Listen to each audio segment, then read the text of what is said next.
Bonjour tout le monde, je suis ravie d'être ici aujourd'hui pour vous parler du box social du Haras national suisse. En plus, j'ai eu des parfaites introductions, là, c'est nickel. Alors, on l'a dit, on le sait maintenant, avoir la possibilité d'entretenir des contacts sociaux est un besoin qui est fondamental pour tous les équidés, donc les chevaux, les poneys, les ânes, les mulets, les bardeaux, et ça, quelle que soit leur utilisation, donc leur utilisation par les humains, quel que soit leur âge et aussi quel que soit leur sexe. Donc là, pour les 15 prochaines minutes, on va se concentrer sur les étalons parce qu'on aime bien le challenge. Donc mettre des contacts sociaux pour hongres et juments, ça c'est assez facile, mais les étalons, c'est une autre paire de manches. Donc malheureusement, toutes les écuries n'ont pas la possibilité d'héberger les étalons en groupe, souvent parce que les surfaces à disposition sont insuffisantes, souvent aussi parce que les étalons doivent être disponibles pour l'humain pour des activités de reproduction ou bien pour la performance sportive. Parfois aussi parce que l'alimentation doit vraiment être individualisée et aussi bien souvent parce que les propriétaires ont peur des blessures entre étalons. Au Haras national suisse, on est aussi un peu dans ce cas de figure, c'est un peu la vraie vie. On héberge 60 étalons reproducteurs de la race Franche-Montagne et sur une surface qui est finalement relativement petite. Donc pour nous aussi, ce n'est pas possible de faire vivre tous nos étalons en groupe. Donc la majorité de nos étalons vivent dans ce qu'on appelle un box conventionnel, donc avec ces petits barreaux. Et ils sont sortis plusieurs heures par jour dans des paddocks aussi, et des paddocks individuels, en plus d'être travaillés et de sortir aux marcheurs, à l'attelage et à l'équitation. Et une précision qui est vraiment importante à faire ici, c'est que tous les étalons, enfin tous les chevaux en Suisse, ils ont grandi en groupe depuis leur sevrage jusqu'au début de leur débourrage, parce que c'est prescrit par la législation sur la protection des animaux. Donc afin d'offrir tout de même à nos étalons la possibilité d'avoir des contacts sociaux, on a testé une paroi de box qu'on a baptisée le box social, que vous voyez sur cette image. Donc cette paroi, elle permet au cheval de passer la tête, l'encolure et aussi les membres dans le box adjacent. Donc ça permet aux chevaux d'avoir des contacts tactiles un peu plus prononcés que juste à travers les petits barreaux, tout en... Enfin, quand même, chaque cheval reste quand même dans son box. Le box social original que vous voyez tout à votre gauche, il a été développé par un éthologue suisse qui s'appelle Andreas Kurz. Et au fil des années, en fait, l'équipe du Haras a modifié cette paroi et testé successivement différentes variantes, en tenant à chaque fois compte un peu des points forts et des points faibles de la variante précédente. Je vais revenir un petit peu plus tard sur ce sujet. On a conduit plusieurs études scientifiques pour quantifier et décrire les interactions sociales entre les étalons. On a aussi évidemment relevé les blessures et en complément, on a encore étudié le comportement des étalons à l'attelage. Alors pour les interactions sociales, les étalons ont été filmés durant 24 heures dans chaque type de box, donc dans le box conventionnel et dans le box social. On a relevé la durée totale des interactions sociales entre les chevaux et à chaque phase d'interaction s'est vu attribuer une valence. Donc si l'interaction était positive, négative ou indéterminée quand on n'était pas en mesure de trancher. Pour ce qui est des blessures, elles ont été relevées systématiquement chez un total de 40 étalons dans leur séjour en boxe conventionnelle, parce qu'il y a aussi des blessures en boxe conventionnelle, quand ils se tapent la tête contre la mangeoire ou quand il y a la sangle qui est un peu frottée ou une muserolle un peu mal ajustée, ça arrive aussi. Et on a bien sûr regardé les blessures dans les différentes variantes du boxe social. On a relevé la localisation de la blessure sur le cheval et aussi noté son degré de gravité selon une échelle de notation préétablie. Par exemple, la note 1, c'était juste des poils un petit peu abîmés ou un petit peu arrachés. La note 2, c'était des poils arrachés mais avec une petite lésion sur la peau. La note 3, c'était un saignement, etc. Concernant le comportement à l'attelage, là aussi, il faut que je vous donne une petite information pour que vous compreniez bien. En fait, il faut savoir que les atteleurs et les atteleuses du Haras national suisse ne souhaitent pas que les étalons interagissent pendant qu'ils sont attelés, notamment pour des questions de sécurité et aussi pour qu'ils restent vraiment concentrés sur leur travail. Et en fait, ils nous ont fait part de leurs inquiétudes concernant ce sujet, et c'est pour ça qu'on a conduit cette partie d'études complémentaires pour examiner si le fait d'être hébergé ou d'être détenu en box social, ça modifiait le comportement des chevaux à l'attelage. Est-ce qu'ils allaient interagir plus ou au contraire peut-être interagir moins parce qu'ils avaient la possibilité de le faire dans leur box, puis ils n'avaient pas besoin de le faire en plus quand ils étaient attelés. Donc on a observé 8 étalons attelés en paire pendant 4 sessions d'attelage. Donc il y avait 4 sessions d'attelage quand ils étaient détenus dans leur box conventionnelle, 4 sessions d'attelage pendant qu'ils étaient hébergés dans le box social, et on a refait 2 mois plus tard 4 sessions d'attelage quand ils étaient de retour dans leur box conventionnelle.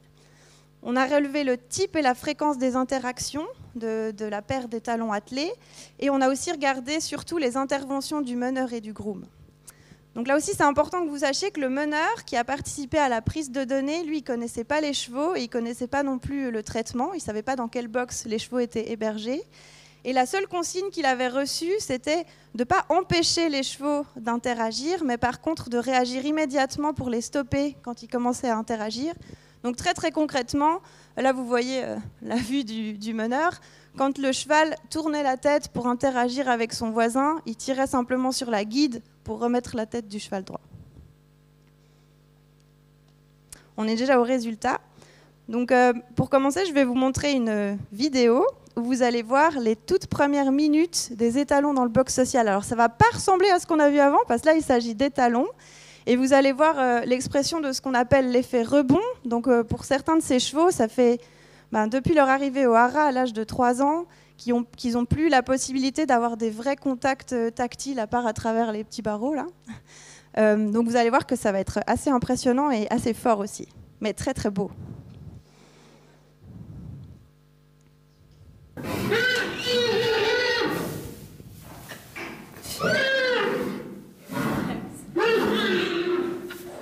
vous voyez la petite lèvre supérieure qui s'avance comme on a vu ce matin, pour ceux qui étaient déjà là ce matin.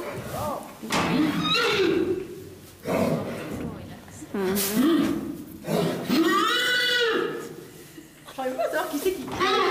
C'est relax. Ouais, celui qui crie beaucoup, il s'appelle Relax, c'est pour ça qu'on rigole.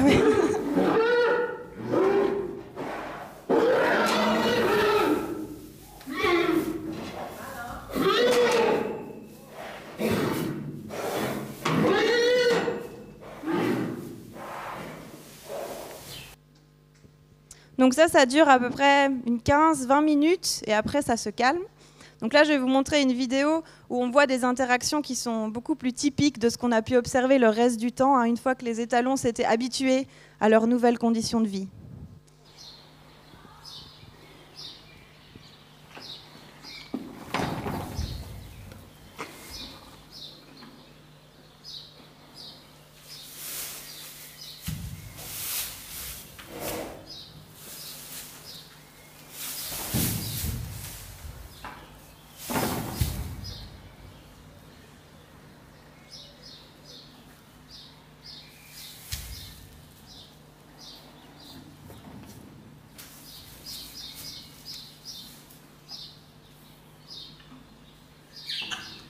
Très sauvage comme interaction.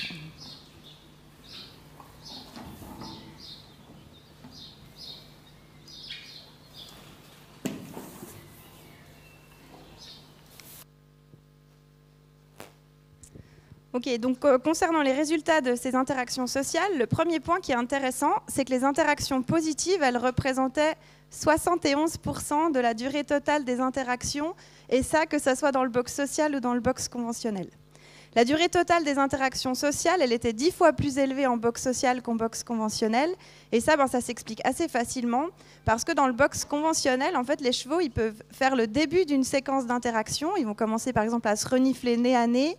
Mais la suite de la séquence, là où ils commenceraient à se mordiller, comme vous avez vu sur les vidéos, ça, ils ne peuvent pas la faire parce qu'il y a une grille entre deux. Concernant les blessures, sans surprise, on a globalement le nombre de blessures était plus élevé en box social qu'en box conventionnel, mais aucune blessure grave n'a été relevée. Alors, vu qu'on a toutes et tous un peu une vision différente de ce que c'est une blessure grave, je vais vous montrer la blessure la plus grave qu'on a eue.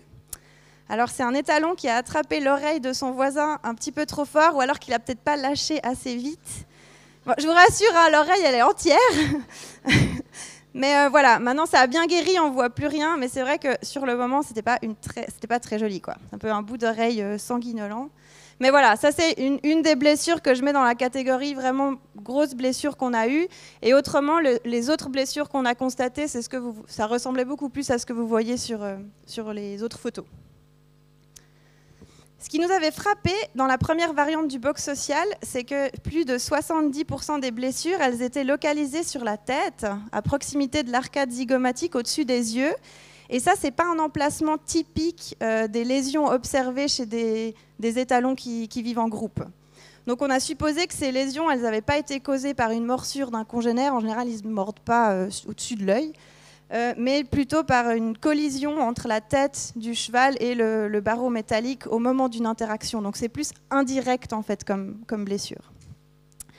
Et les différentes modifications successives du design du box social ou de l'ergonomie du box social et les différents matériaux qu'on a testés nous ont permis au final de limiter petit à petit ces blessures causées par les barreaux. Et tout à droite, vous voyez la dernière variante du box social avec une gaine en plastique noir qui nous a permis vraiment de diminuer de moitié la proportion de ce type de blessure comparée à la première variante du box social avec les barreaux en métal. Donc ce qu'on peut se dire maintenant, c'est qu'il nous reste des blessures. C'est des blessures qui sont normales quand deux étalons ou même des fois quand deux hongres interagissent. Mais on a vraiment limité au maximum les blessures qui étaient causées par juste se taper la tête contre les barreaux, ce qui est un peu bête quand même. Pour l'attelage, les interactions sociales lorsque les étalons étaient attelés en paire ont diminué au fil des 4 jours de prise de données. Je vous ai dit, on avait fait 4 sessions d'attelage avant le box social, pendant le box social et après le box social. Donc en fait, il semble que le box social n'influence pas le comportement des chevaux à l'attelage, mais que c'est plutôt grâce aux interventions systématiques de ce meneur qui était très très précis dans les corrections des chevaux. Et ça nous montre que les chevaux, ils ont vraiment appris en fait qu'ils n'avaient juste pas le droit d'interagir quand ils étaient attelés, et égal s'ils étaient en box social ou pas. Donc globalement, le bilan des tests réalisés au Haras national suisse, il est plutôt positif avec ce box social, à condition de prévenir les blessures qui sont causées par l'ergonomie de l'infrastructure. Donc j'aimerais terminer ma présentation par quelques conseils très pratiques pour la conception d'une paroi sociale. Donc le premier point important, c'est que les ouvertures doivent être suffisamment hautes pour pas que les chevaux se tapent la tête contre le plafond ou contre la barre horizontale qui tient les barreaux verticaux. Les étalons, vous avez vu, vous connaissez ça, ils ont tendance à se cabrer ou à faire des mouvements assez brusques avec la tête, donc il leur faut vraiment beaucoup de place vers le haut. Et il faut également s'assurer que les chevaux ne puissent pas se coincer le sabot ou la jambe entre deux barreaux. Donc ici, sur l'image de droite, et là où j'ai mis le petit cercle rouge, vous voyez que c'est des mauvais exemples où un cheval pourrait, en interagissant avec son voisin, rester coincé. Donc ça, il faut faire très attention à ça. Et pour comparer, là, vous voyez un bon exemple où il n'y a pas trop de risque, que le cheval se coince le sabot entre deux de ces barreaux noirs.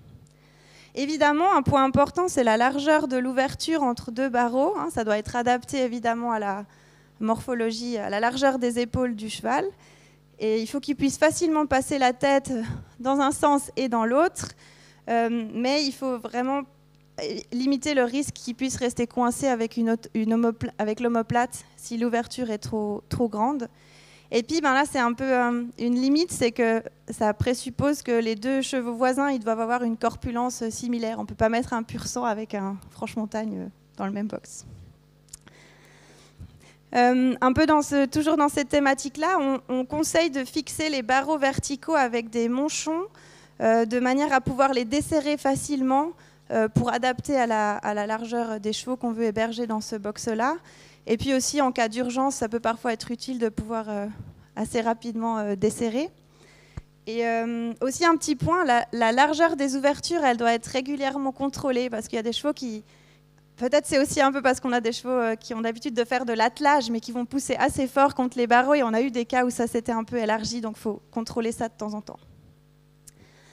On vous conseille de prévoir au moins 2 ouvertures pour les contacts sociaux, parce que ça permet aux étalons d'interagir tête-bêche, comme ils le font la plupart du temps dans les interactions rituelles à l'état naturel.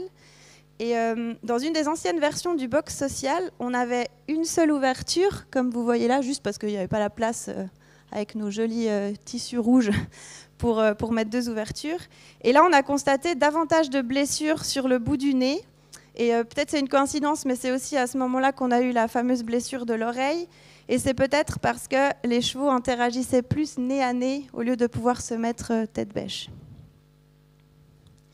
Donc, comme je vous l'ai dit tout à l'heure, vraiment le défi principal, ça a été de trouver une solution pour limiter les blessures liées au choc de la tête contre les barreaux.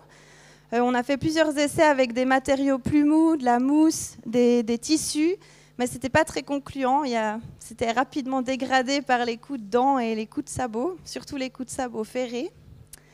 Et dans la dernière version du box social, on a pu réduire nettement les blessures autour des yeux en recouvrant le barreau métallique d'une genre de gaine en plastique. Donc en fait, concrètement, c'est un tuyau de plastique dur qui a un diamètre un peu plus grand que le barreau métallique dessous, de sorte que ce tuyau, enfin cette partie en plastique, puisse tourner autour du barreau métallique. Et ça, visiblement, ça permet d'amortir le choc quand le cheval se tape la tête contre le barreau. Et en plus, ça résiste super bien aux dents et aux sabots, et c'est facile à nettoyer, donc c'est tout bénef. Et en conditions naturelles, lorsqu'un cheval n'a pas envie d'interagir avec un congénère, il peut simplement s'en éloigner puis aller chercher un autre partenaire social. Là, ce n'est pas le cas. Et surtout quand on se trouve dans des écuries avec des box relativement petits. C'est vrai que quand on a ces photos depuis en haut, on se rend compte comment les box sont vraiment très petits en fait. Donc nous, on vous conseille d'avoir obligatoirement une paroi qui est complètement fermée pour que le cheval puisse s'isoler visuellement de son voisin s'il n'a pas envie d'interagir. Et au haras national, on a pris la décision que chaque cheval ait un seul voisin. Parce que si vous imaginez le cheval là, s'il y avait une paroi sociale derrière ses fesses, il serait un peu embêté. On est très heureuse au haras d'avoir pu être une source d'inspiration pour d'autres personnes. Par exemple, pour la gérante de l'élevage Gut Schönweide en Allemagne, vous avez peut-être vu passer sur les réseaux sociaux, elle a installé des parois sociales pour tous ses étalons reproducteurs. Et là, ce n'est pas des gentils franche-montagne, mais c'est des vrais chevaux, des vrais étalons reproducteurs de sport allemand. Et ça se passe très bien, elle est très contente du résultat. Et il y a aussi des entreprises de construction d'écuries qui ont repris le concept et installé ces parois sociales, par exemple pour les chevaux d'école du Centre équestre national de Berne ou même ici à Saumur. Mais là, c'était des étalons, c'était pas des étalons, c'était des juments et des hongres, donc un peu moins de challenge, quoi. Donc ce qu'il faut retenir, le box social permet aux étalons d'avoir des interactions sociales plus diversifiées, plus longues et plus fréquentes que le box conventionnel avec les petits barreaux. On n'a pas constaté de blessures graves qui étaient causées directement par les interactions sociales, par cette fameuse oreille. Néanmoins, les blessures qui sont causées vraiment par l'ergonomie du système, ces blessures-là, elles peuvent et elles doivent vraiment être évitées. Si vous voulez en savoir davantage sur le box social et aussi sur la détention d'étalons en groupe au pâturage, n'hésitez pas à contacter le haras national suisse. Je fais un petit coup de pub. Et moi, j'ai vraiment hâte d'entendre vos questions, vos remarques et puis vos suggestions aussi peut-être de prochaines études sur la thématique des contacts sociaux. Et je suis très intéressée aussi d'échanger avec des gérants de structures, avec des propriétaires de chevaux, pour que vous me racontiez quelles solutions vous avez mis en place chez vous, sur vos exploitations, dans vos écuries, pour permettre aux chevaux d'avoir plus de contacts sociaux. Merci beaucoup pour votre attention.